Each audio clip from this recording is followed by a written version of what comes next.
Kuat Ma'ruf, terdakwa kasus pembunuhan berencana Brigadir Nofriansyah Yosua Huta Barat alias Brigadir J mengaku tidak pernah berniat dalam perencanaan tragedi berdarah itu. Hal itu disampaikan dalam sidang lanjutan di Pengadilan Negeri Jakarta Selatan dengan terdakwa Kuat Ma'ruf dan Bribka Riki Rizal pada Rabu 2 November.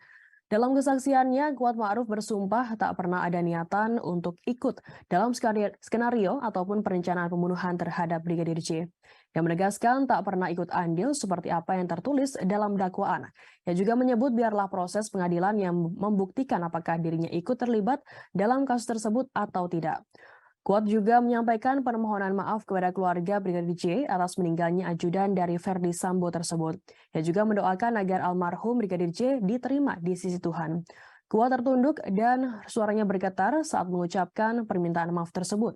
Kuat juga sempat meneteskan air matanya sambil berharap keluarga Brigadir J diberi ketabahan atas kepergian anak buah Sambo itu.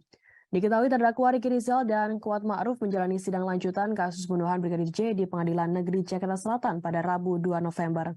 Sidang pemeriksaan saksi atas terdakwa Riki Rizal dan Kuat Ma'ruf dihadiri 12 saksi, termasuk keluarga mendiang Nofriansyah Yosua Huta Barat atau Brigadir J dan kuasa hukumnya. Diketahui Kuat Ma'ruf didakwa melanggar pasal 340 subsider, pasal 338 KUHP, junto pasal 55 KUHP tentang pembunuhan berencana.